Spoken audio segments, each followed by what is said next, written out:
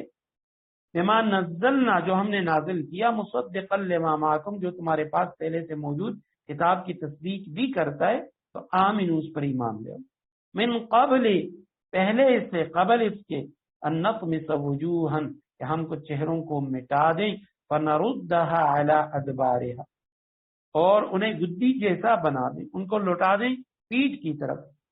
او نلعنہم یا ہم ان پہ لعنت کریں، ایسی پھٹکار ڈال دیں، کما لعنا اصحاب السبت جیسی پھٹکار ہم نے سبت والوں پہ، ہفتے کے دن والوں پہ ڈالی تھی، وکان امر اللہ مفعولا اور اللہ کا حکم ہمیشہ پورا ہو کر رہتا ہے۔ اوتوا الکتاب جن کو کتاب دی گئی، ایمان لاؤ بما نزلنا جو ہم نے نازل کیا، مصدقاً جو تصدیق کرنے والی ہے، دو معنی ہم پہلے بھی پڑھ چکے ہیں، مصدقاً لما معکم یعنی وہ کتاب تصدیق کرتی ہے اس کتاب کی جو تمہارے پاس ہے، قرآن کریم تورات زبور انجیل اور کو اللہ کی کتابیں بتاتا ہے، باوجود اس کے کہ یہ بھی بتاتا ہے کہ ان میں تحریف ہو چکی ہے۔ اور دوسرا معنی یہ مصدقاً لما معکم، یہ کتاب یہ یعنی ان کا مصداق بن کر آیا ہے، تمہیں جو کتابیں ملی ان کا مصداق ہے، اس کے اندر اس کتاب کے بارے میں پیشگوئیاں موجود ہیں۔ من قبل پہلے اس سے، ان نطمس، نطمس یہ جو لفظ ہے تمسن سے ہے کہ ہم صورت بگاڑ دیں، تمس کے معنی ہے مٹانا، بگاڑنا، پلٹ دینا۔ حضرت موسیٰ علیہ السلام کی فرعون کے لیے بدعا اس میں بھی آتا ہے ربنا اطمس علی اموالہم واشدد علی قلوبہم، تو تمس کے معنی مٹا دینا۔ پہلے اس سے ان نطمس وجوہن کہ ہم مٹا دیں، وجوہن چہروں کو، وجہن کی جمع، فنردھا پس ہم اس کو لوٹا دیں، جو متکلم کا صیغہ، علی ادبارہا پیٹ کی طرف، یعنی یہ لفظی معنی ہے، اصطلاحی معنی یہ ہے کہ ہم چہروں کو گدی جیسا بنا دیں، او نلعنہم یا ہم لعنت کریں، کما لعنا جیسے ہم نے لعنت کی اصحاب السبت ہفتے کے دن والوں پہ، وکان امر اللہ مفعولا اور اللہ کا حکم ہمیشہ پورا ہو کر رہتا ہے۔ تو یہاں اللہ سبحانہ وتعالی نے یہ جو فرمایا فنردھا علی ادبارہا یعنی چہرے کے نقش و نگار کو مٹا کر پورے چہرے کو پیٹ کی جانب الٹ دیں۔ دوسرا مطلب یہ ہے کہ چہرے کو گدی کی طرح اسپاٹ اور صاف کر دیں۔ اب یہ جو عذاب کا ذکر ہے ان آیات میں، تو آیا یہ واقع ہو چکا ہے یا نہیں؟ تو کچھ حضرات فرماتے ہیں کہ قرب قیامت یعنی قیامت کے آنے سے پہلے یہودیوں پر یہ عذاب آئے گا، اس طرح کا عذاب۔ بعض حضرات فرماتے ہیں چونکہ آیت میں ہے کہ آمنو ایمان لے آؤ، اور کچھ لوگ ان میں سے یہودیوں میں سے ایمان لے آئے، لہذا عذاب نہ آیا۔ حضرت تھانوی رحمہ اللہ وہ فرماتے ہیں کہ آیت کریمہ کے اندر عذاب کا یقینی ذکر نہیں ہے بلکہ احتمال بیان کیا جا رہا ہے، تو چونکہ یقینی ذکر نہیں ہے لہذا اسی لیے اگر عذاب ان پہ پہلے آیا یا نہ آئے تو اس سے آیت کریمہ کے بارے میں کوئی اشکال اس پہ نہیں پڑے۔ جبکہ اس کی چھوٹی تشریح علامہ بیضاوی اور قرطبی انہوں نے یہ کیا کہ یہاں تمس کا جو معنی ہے صورتیں مٹا دینا، فرمایا یہ یعنی معنوی طور پر ہے، یعنی ان کی صلاحیتوں کا چھن جانا، تو ان کی صلاحیتیں اللہ سبحانہ وتعالی نے لے لی۔ اور دوسری آیت کریمہ کے اندر جو فرمایا نلعنہم کما لعنا اصحاب السبت، اس سے مراد وہ اصحاب السبت جو حضرت داؤد علیہ السلام کے دور میں گزرے. بعض حضرات نے کہا یہ یرمیہ یا حزقیل نبی اس کے وقت میں گزرے تھے، اور چونکہ یہودیوں کو ہفتے کے دن شکار سے منع کیا گیا تھا، یہ لوگ اس دن ہیلے بہانے کے ساتھ شکار کیا کرتے تھے، تو اللہ سبحانہ و تعالیٰ نے ان کی صورتوں کو مسخ فرمایا، کچھ کو خنزیر اور کچھ کو بندر بنا دیا. بارک اللہ لی ولکم فی القرآن العظیم، وآخر دعوانا ان الحمد للہ رب العالمین.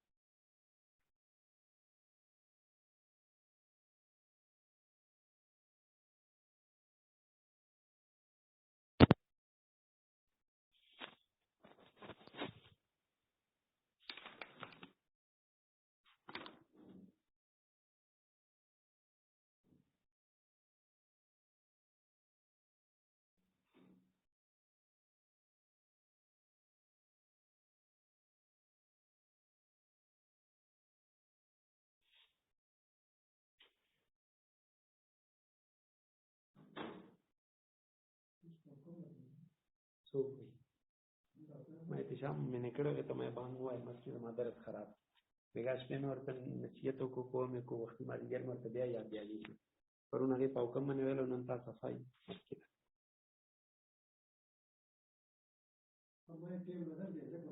ٹیم جب بدل کرو ٹیم آگے تیل نن بدل کرو ما پرون هغه بانګ وی ځلن چې کور کېو ما یې زمای دغه دی نن خو تا صحیح مخکې نه وي هغه خو ما مې نکړو ما درس په ګډو شي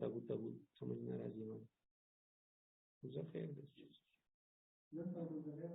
نن ټیم